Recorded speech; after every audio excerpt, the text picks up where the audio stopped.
Hey everybody, how's it going? This is Eden Maybon of LightCycleAstrology.com. Welcome back to the channel, friends. Today we're doing another Mantic Monday episode. This is episode number 7. So we'll be taking a look at the astrology for August the 28th through September the 3rd, 2023. And we have some very notable transits coming through the week. We've got a full moon. We have Mars into a new sign. And by the end of the week, we're going to have Venus stationing to turn direct. So we'll get into the astrology for the week ahead in a moment. Before we do, don't forget to like, share, subscribe, hit notifications so you don't miss any videos. Leave some comments in the comment section. That is always my favorite part. I have been really enjoying the comments lately on the last video. Thank you to everybody who has been sharing some of the astrology and the rising sign comments coming through. You can always find me at lightcycleastrology.com if you're interested in a client reading, by the way. That is where we usually meet with clients and take a look at, for instance, transits for the year ahead forecast, or sometimes we do zodiacal releasing periods. And we take a look at purpose and career and anything that you're interested in, especially if you have major things coming up or you're just interested to learn more about what is going to happen for you as life unfolds in the near future. That is a great place to find me if you want to get a client reading. Well, let's jump right into this week's astrology. We'll pull up the real-time clock and take a look at Mars's entrance into the sign of Libra. So this is really the big signature that starts off the week here.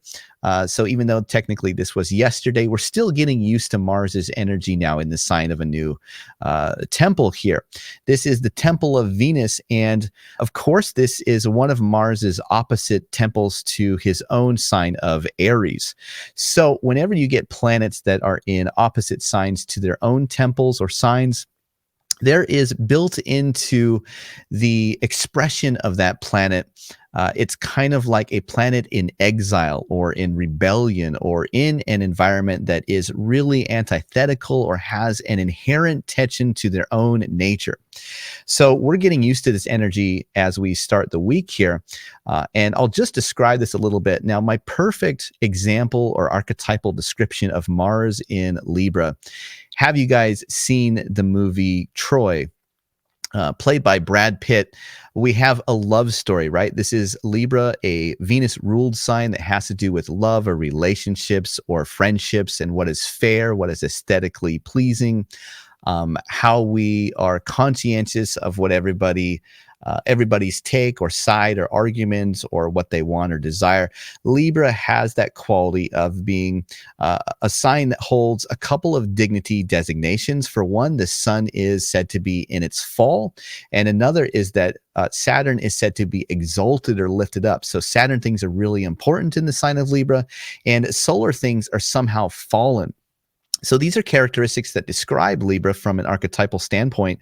And Mars is a little bit like the sun, where he wants to be sort of self-centric or pursuing his own independent actions and abilities.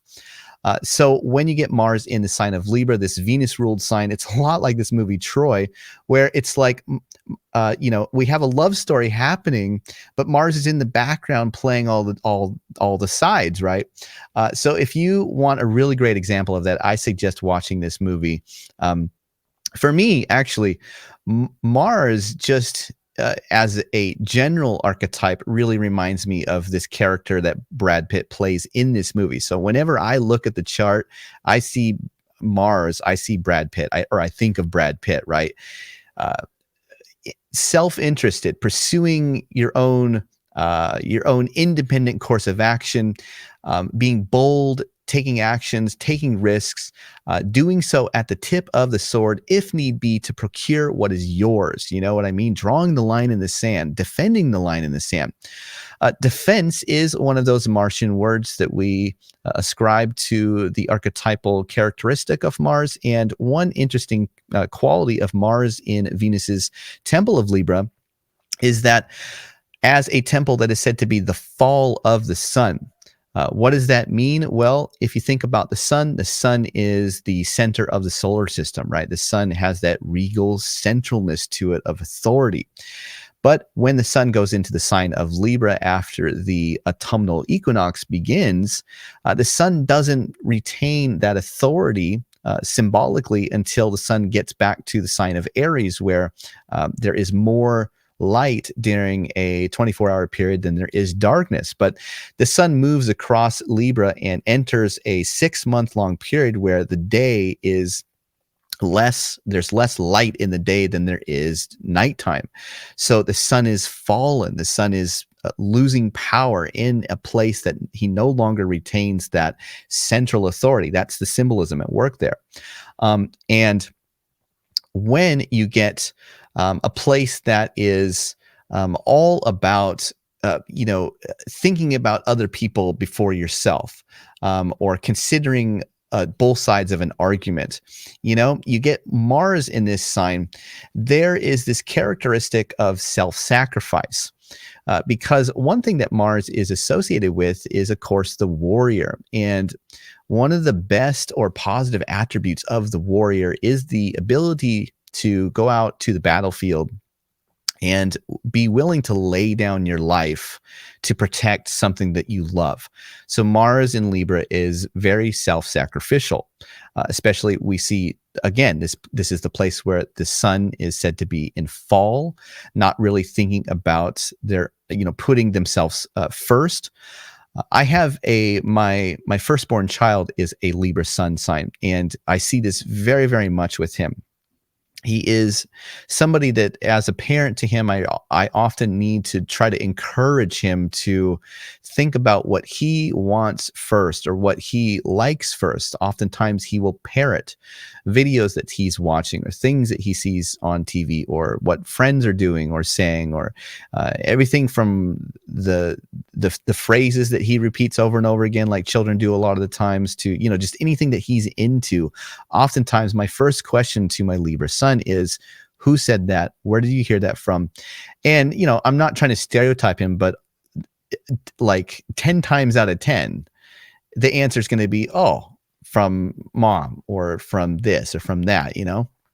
That is the symbolism at work with the sun in fall, in the sign of Libra. So Mars has some overlap with the archetypal themes of that self-centric kind of serving quality, where in Libra, Mars can be very much about, well, I'm going to work and take action and be brave and self-sacrifice and do what other people need me to do.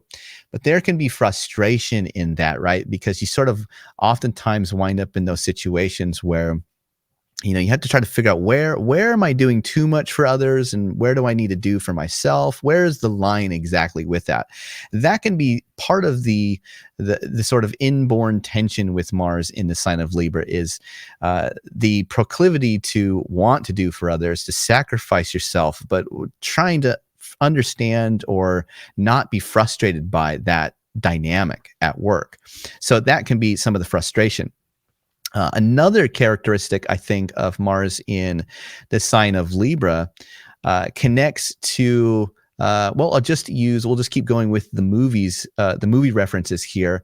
Another movie that this reminds me of is The Interview, and is it Seth Rogen? I hope I'm remembering the actor's name correctly, but let's go with Seth Rogen, and I apologize to the actor if this is wrong, but Seth Rogen is the other guy, I forget the other guy's name. But this movie is about a beautiful woman that entices Rogen's character to go to North Korea, and she's a secret agent, right? And so she is putting Rogen's character into danger. So we can also have this very elusive or hard to see danger, or danger that lurks below the superficial surface of things, or danger that is attractive, or something like this. Remember that this is also the sign where Saturn was said to be exalted. And what does that mean? It means that Saturn things are very important. They shine. They're lifted on high. And Saturn was a planet that can oftentimes be about the division between what is in the popular group and what is outside of the popular group. So Saturn can play both sides of the fence. He can be the outsider rebel like Bob Marley, or he can be the established, like, this is what everybody is doing, so just go along and conform. Especially in a popular way when we're dealing with Venus's sign here. So popularity and conformity, being in the in group or the aesthetically, pleasing majority or something like that. There can be this superficiality that we often ascribe with the sign of Libra. Well, we get that from these dignities. We get this sort of thinking about other people from the sun's fall, and we get that often feigning of appearance or superficial things, sometimes from Saturn being exalted here. And of course, Venus herself can be concerned with looks and appearance. So there's a bunch of ways that describe Mars here. First of all, Mars, generally speaking, in my mind, does not normally concern himself with how he appears as he's punching you or slashing you down. Right? Mars on the battlefield, I don't think is generally going, wait a minute, is my hair okay? But Mars in Libra does. Mars in Libra actually does that. Mars is, on the battlefield doing his thing, and he holds up the mirror real quick and says, "Oh, I'm looking good. I'm Brad Pitt in the movie Troy. I'm looking good, and I'm slashing guys down." That's also Mars in Venus's sign of Libra, the feigned appearance. But like the movie The Interview, of course, there could be some danger below the superficial surface. So you have to watch out for that. You have to watch out for being attracted to things that are exciting, exotic, or dangerous, right? Going to a foreign country, not speaking the language. This is all Mars in the opposite sign of Aries here in exile, having that foreigner quality that doesn't quite mesh with the environment and somehow is exotic or rebellious. So you get this really, really interesting tension. And oftentimes when we talk about what is attractive, sometimes attractive things are attractive because they hold excitement or danger, or because there is some tension. There's some tension between the lovers, that if lovers don't have tension, or there isn't that playful arguing or fighting, sometimes it's not interesting and you lose attractiveness. So this is a very attractive Mars, of course. But a Mars that can be sometimes too self-sacrificing, and then there can be frustrations, or a Mars that is just frustrated with, wanting to be Marsy in a place that is all about beauty and aesthetics and harmony and what other people think and other people's point of view and stuff like that. So there can be this tension, there can be this danger, there can be this attractiveness that's exciting or exotic, there can be rebellious. But there can also be just a lot of frustration at times with trying to understand how you behave in a place that you don't fit, right? That's Mars in Libra. So a lot of good and bad with that. That is how we start off the week, with this, just getting used to this new energy of Mars in the sign of Libra. Now, one interesting thing, though, is as the weeks progress into the astrology of September, which, by the way, we're actually going to talk about next week, Venus, recovered after retrograde in the sign of Leo, is going to be applying to sextile Mars as Mars gets deeper into Venus's temple of Libra. So that is going to add a lot of support for Mars. So initially, this Mars transition might pack kind of a bang, but it's going to, I think, feel a little bit smoother after a couple of weeks of Mars being in this sign. So we're kicking off the week definitely with Mars transitioning into a new sign. The next major thing for sure that is coming along is going to be, if we roll a real-time clock forward to August the 3rd to this Wednesday, we're seeing the full moon come through in the sign of Pisces at about 7 degrees. So if you think about the moon moving about 12 degrees a day, right before the full moon, you'll notice that the moon is pretty close to Saturn. So the moon comes into the sign of Pisces. Saturn's right there going retrograde.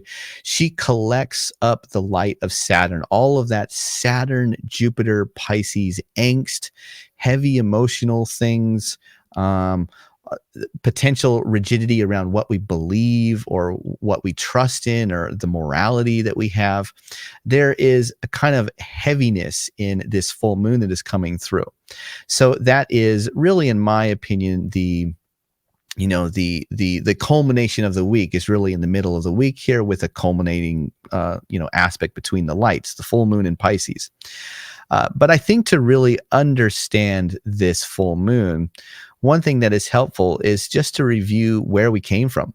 So if I roll the real-time clock back to the new moon, remember that the new moon happened in Leo's sign, uh, or the sun's temple of Leo here.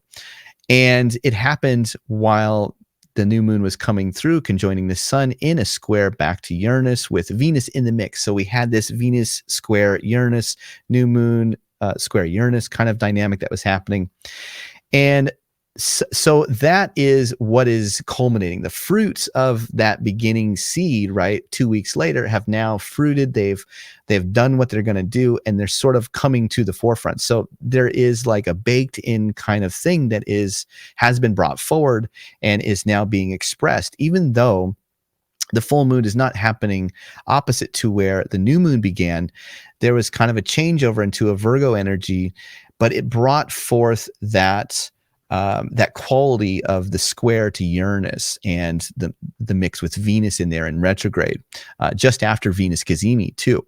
So one of the themes that we started off this new moon cycle was, or some of the basic themes for this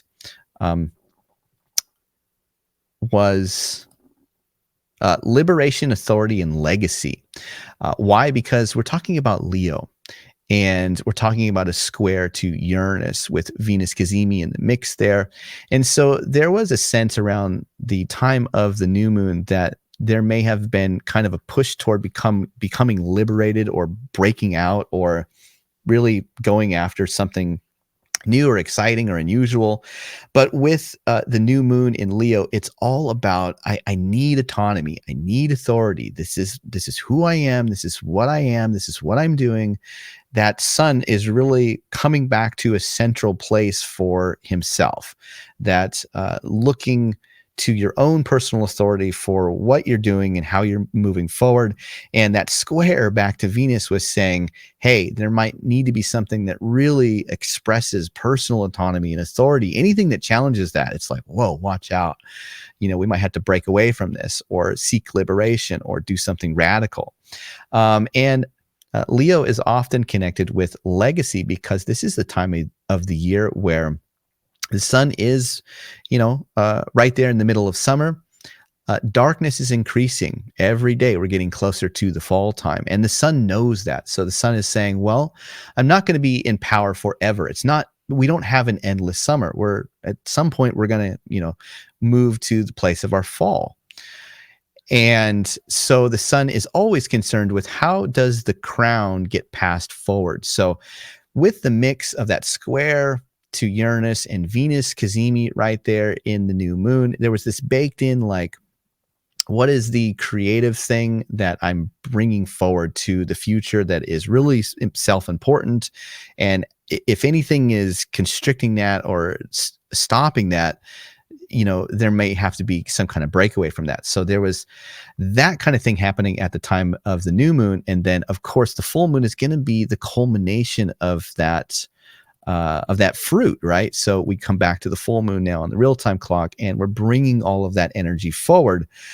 But one thing you'll notice, of course, is that the moon sweeps by Saturn. So there can be themes this full moon, I think, that are themes of like heavy emotional culmination. If Saturn is in the mix, and Saturn is representing something that is like a limitation or a blockage or a rigidity or like a belief structure that is just really holding on, it could be like a perfectionist type of a thing. We have the sun in Virgo being a perfectionist. We have Saturn who holds on to that perfect material ideal form.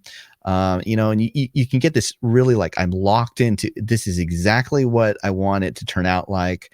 And there can be some obstacles represented by the omen of Saturn being there, right? A car breaks down. We have Mercury retrograde now. We have Mercury moving into invisibility right now. There can be this way in which things aren't maybe working out exactly how we want them to, or how our perfect ideal is holding up to. So the harder, heavier emotions can come in, and that can be a part of like, I really wanted this at the time of the new moon, and it's not exactly lining up, or to get it to line up, there's some obstacles that have to be overcome, and that's sort of the signature of it. So that's part of the kind of the overall energy. And then you might also characterize this with saying stuff like there's just general struggle or resistance of limitations, or things that are just kind of in the way, of frustration a little bit, that is, maybe emotional, or is having something to do with perfectionism again, or with holding on to beliefs, or passions, or impassioned meticulous ideals that are really, really like just stuck in your mind, ingrained. And it's, that can be difficult. That can be challenging. So it's all part of the mix. And then the other thing, the last component of this full moon, I think is, as a theme, could just be something like bad communication. One really important thing that is also happening in the week is that Mercury is about 15 degrees retrograde ahead of the sun. So Mercury is, she is moving back towards the sun, getting closer and closer every day.